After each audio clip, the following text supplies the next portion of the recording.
I've been driving a rig for close to 18 years now. You see all kinds of things on the road, blown-out tires, deer carcasses, flipped sedans, but there's one night that's burned into my head like a scar, and I still can't make sense of it. It was late January, during a nasty cold snap that swept through the Midwest. I was hauling a load of office furniture from Denver to Des Moines, taking Route 36 across Iowa.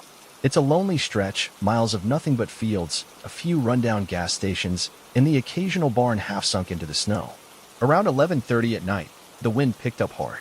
You could feel the gusts pushing at the trailer, making the whole cab rattle. I hadn't seen another pair of headlights in over 40 minutes. Just my high beams cutting through white flurries and pitch-black fields. Then I saw him. A man, standing near a snow-filled ditch off the right shoulder. He was waving both arms, frantic, desperate. At first, I thought he'd been in a wreck.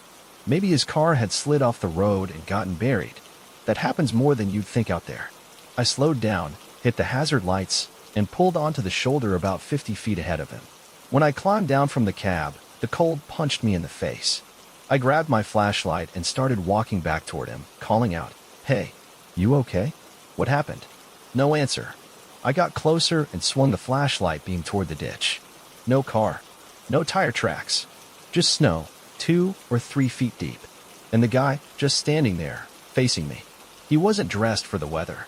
No coat, no hat. Just a long-sleeved shirt and what looked like work pants, like coveralls. His arms had dropped to his sides by then. He looked completely still, too still. I took a couple steps closer, still trying to figure out what I was looking at. Something felt wrong. His clothes looked outdated, like they were from another era. "Sir, do you need help?" I asked again. He turned, not walked, turned, like someone spinning a mannequin. His feet didn't move. And then he just walked straight into the cornfield behind him. I stood there, flashlight shaking a little in my hand, watching his figure disappear into the rows. No crunching snow. No rustling stalks. Just gone. I backed up slowly, heart pounding, then practically ran back to my truck. The second I got inside, I locked the doors and checked my mirrors. Nothing but darkness. I tried to shake it off. Told myself maybe it was a guy strung out on something. Meth, maybe. It happens. Or maybe he really had been in a wreck earlier, and I just caught a glimpse of someone in shock, wandering. I didn't believe either, but I needed something to hold on to. I put the truck in gear and eased back onto the road. That's when I saw him again, maybe a mile up, standing in another ditch. Same clothes, same posture, same slow, waving arms. I didn't stop this time, just kept driving, staring straight ahead, hands clenched around the wheel. I passed him doing 45, but as I glanced into the mirror, he was gone. No one walking, no one standing, no footprints behind me. About 20 minutes later, I made it to a tiny 24-hour truck stop. Pulled in just to calm down, maybe get some coffee. There were only 2 other trucks in the lot. I went inside, grabbed a coffee, and asked the guy behind the counter if he'd seen anyone out on the road tonight. He gave me this blank look and said, "You mean the man in the ditch?" I froze. He nodded slowly and said, "I've been working here 20 years. Every winter, somebody comes and asking about him.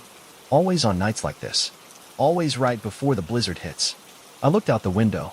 Snow was starting to fall harder. "You ever seen him yourself?" I asked. He hesitated. "Twice," he said. "Once when I was younger, and once about 10 years ago, after my brother died in a wreck out there. It's always the same. No car. No tracks. Just him. Waving." I didn't know what to say. My hands were shaking, and I was gripping that styrofoam cup so hard I thought it might break. "People say he's stuck," the guy went on, almost like he wasn't talking to me anymore. "Some poor bastard who froze to death waiting for help. Or maybe someone who caused a wreck and walked away when he shouldn't have. Nobody really knows." I finished the coffee in 2 gulps, went back to my truck, and decided to sleep in the lot until daylight. That would have been the end of it.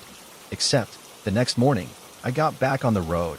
Snow had mostly cleared, sun was out, and about 10 miles past the truck stop, I saw tire marks skidding off the road into a ditch. They were fresh. I pulled over again, couldn't help myself. This time, there was a car, half buried in snow, windows frosted, and inside, in the driver's seat, was a man, slumped over the wheel, long since frozen. He looked just like the one I'd seen. Same shirt, same pants. I backed away, heart pounding, and called the county sheriff's office.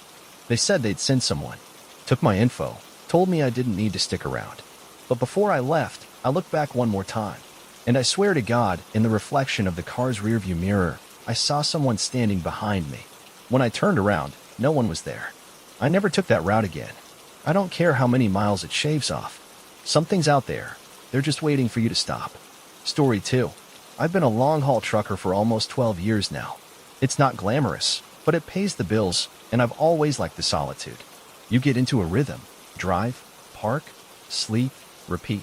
The cab becomes your home, and eventually you stop noticing how many nights you're spending alone in the dark corners of America. This happened in late November last year. I had a delivery going from Tacoma, Washington, down to El Paso. I usually try to push through the long stretches, but that night, around midnight, I was too tired to keep going. I pulled into one of those isolated state-run rest areas just off Highway 93 in Nevada, the kind with 2 beat-up vending machines, a flickering floodlight, and maybe one other truck parked 50 yards away. I parked in the furthest corner, shut off the engine, and climbed into the sleeper cab. Standard routine: check the locks, draw the blackout curtain behind the seats, kick off my boots, and pass out. The place was dead silent except for the occasional gust of wind. Sometime later, I checked the dashcam footage later, and it was exactly 2:13 a.m. I woke up to the distinct sound of my cab's door handle rattling. Not violently, just a steady, slow jiggling, like someone was trying to open it quietly. It jolted me upright. I didn't make a sound, just sat there, frozen in the darkness. My heart was pounding so hard I could hear it in my ears. I listened carefully, holding my breath. Click, click, click. The handle stopped. I reached under the mattress where I keep a tire thumper, basically a small metal bat, and slid it out slowly. I didn't want to call out. Didn't want to let them know I was awake. I stayed crouched for what felt like 10 full minutes, listening. But nothing followed. No footsteps. No engine. No voices. Eventually, I slid the curtain open just an inch and peeked toward the front. Nobody there. Both doors were closed. Still, I stayed awake until dawn, just staring at that door, waiting for it to move again. Nothing did. And when the sun came up, I climbed out of the cab, checked around the truck. No footprints, no tire tracks nearby, and the other truck that had been parked across the lot was gone. The thing is, I have a dash cam mounted on the inside of the windshield. Motion activated. It records both outside and into the cab when there's activity. I almost didn't check it, thought maybe I'd imagined the whole thing. But curiosity got the better of me. I loaded the footage onto my laptop and skipped to around 2 a.m. I saw myself asleep in the back, curled up in a blanket. At 2:13, the camera triggered. The outside mic picked up that handle jiggling clear as day. But on the footage, there was no one there. Just the door handle twitching slowly on its own. And then the really messed up part. The lock visibly pops up. Not slammed. Not forced. Just slides up. The door never opens fully. It just creeps open about 2 inches. And then it stops. That's when the recording ends. I should have left it at that. Should have written it off as a glitch. Maybe a wind pressure anomaly or something. But that same night, I parked in a well-lit truck stop just outside of Flagstaff. Cameras everywhere. People around. Safer. I figured I'd sleep easy. But again, at 2:13 a.m., I woke up. Same sound. Same door. This time, I bolted upright, yanked the curtain open, and stared at the passenger side door. It was open. Just slightly. About 2 inches. Again, I scrambled forward and slammed it shut, locked it, and started the engine, lights blazing. There was no one in sight. At that point, I was wide awake and on edge. I drove through the night, straight to El Paso. No more rest stops. No more naps. I delivered the load early and checked into a cheap motel for the night. First real bed in weeks. I left the truck locked, alarm on, cameras still rolling. Next morning, everything seemed fine. Until I checked the footage again. 2:13 a.m. The camera inside the cab activated. This time there was no handle jiggling. Just silence. And then for a full 20 seconds, the camera recorded the cab. Empty. Dark. Until a shadow moved across the inside. No source. No figure. Just a solid shape that passed across the camera lens like something had shifted inside. But the door never opened. I drove home to Kansas after that and parked the truck for a week. Took some personal time. Told my dispatcher I had food poisoning. I didn't feel right, like I was being followed, but not by a person. Like the truck itself was wrong now. A few nights later, my wife woke me up at 2:15 a.m. Said she thought she heard someone open our front door. Nothing was missing. Nothing broken. But the door was unlatched. I don't know what's happening. I've swapped trucks since then. Even started driving with a buddy when I can. But every once in a while, I'll wake up at exactly 2:13 a.m., no matter where I am. And I'll hear something. A handle jiggling. Very softly. Even when there's no door in the room. Just now, as I'm writing this in my basement office, I swear I heard the cabinet behind me creak open a couple inches. I haven't turned around yet. Story 3. I've been long hauling across the western states for almost 17 years now. You develop routines out here, certain truck stops you trust, places you avoid, little rituals that keep you sane when it's just you, the road, and a cab full of coffee cups and static. This happened in late October 2 years ago, while I was hauling a reefer load through the Rockies, Route 40 westbound, heading toward Vernal. The air was already sharp at night, clear enough to see every star bleeding through the windshield. I was riding alone, a little ahead of schedule, cruising steady around midnight with the CB on low. Channel 19, like always. Even with the internet and GPS, some of us still keep it on background noise, chatter from other rigs, the occasional warning about smokies or a deer near the shoulder. That night, the channel had been dead quiet for hours. Just a faint hum of static, broken only once when a guy warned about black ice near Craig. I passed through without issue and figured I was in for a boring night. Then, somewhere between Steamboat Springs and Dinosaur, my CB crackled. It started soft. Just the tail end of a sentence, cut off and almost too quiet to catch. Something like, "Anybody hear me out there? Appreciate any help." I sat up and turned the volume dial. "Come again," I said, leaning toward the mic. Didn't catch that. "You broken up."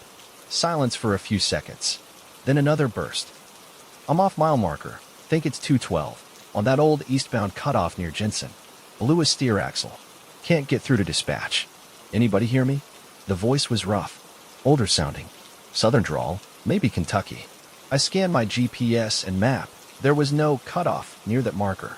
Just the old canyon roads and a defunct way station nobody used anymore. That part of 40 had been partially rerouted a few years back. Still, I keyed the mic again. "You said near Jensen? That cutoff isn't even open, man." A beat passed. Then the voice came back, clearer this time. "Don't care if it's open. I'm on it. I need a winch out here or a damn set of hands. It's cold as hell and I'm sitting dark." I felt a weird chill creep up my arms. The voice had that tone. Not panic, not quite desperation, just something off. Hollow. Like he wasn't talking to me so much as repeating himself. I checked my mirror, looked at my clock. 12:42 a.m. Now, I've stopped to help stranded drivers before, but I also know the tricks. Scammers out here sometimes fake breakdowns, lure you out, jack your cab while you're checking tires. It's rare, but it happens. Still, something about this guy didn't strike me as a scammer. He sounded tired, like he'd been waiting a long time. I radioed back. "You got a call sign? Company name?" Silence. Then, "Used to go by Redtail. Out of Waco. You gonna stop or not?" Redtail. The name didn't ring a bell, but that's not unusual. You meet thousands of guys out here and forget most of them.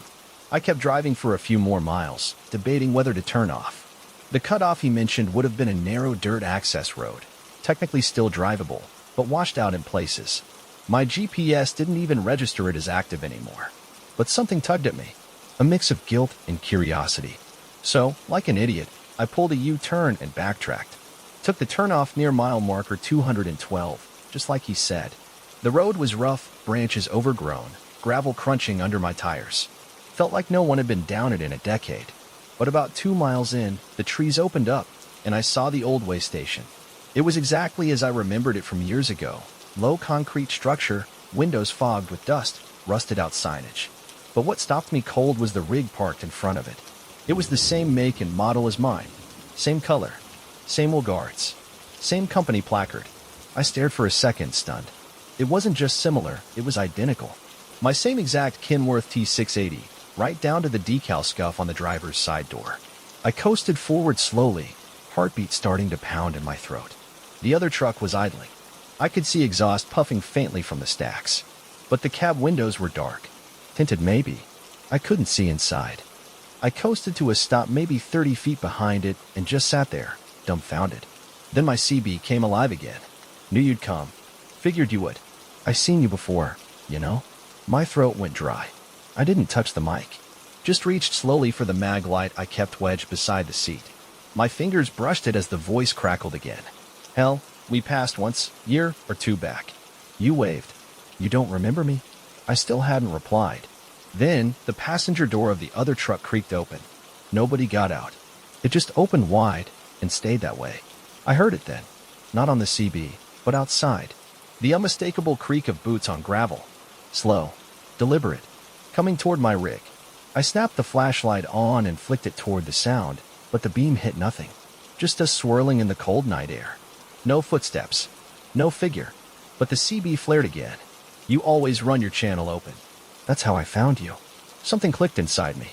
I threw the truck into reverse and backed up hard, nearly fishtailing as I turned back onto the cutoff. I didn't stop, didn't breathe, didn't speak until I was back on the main road. I didn't hear another word on the radio that night. Not a whisper. The next morning, I told a guy at the Vernal fuel station what happened. Older fella, local dispatcher. He got real quiet. You say he called himself Redtail? He asked. I nodded. He just shook his head. There was a wreck out there. Maybe 8, 9 years ago. Driver named Hank Redtail Mosley. Flipped his rig on that cutoff. Dozed off at the wheel. They didn't find him till the next day.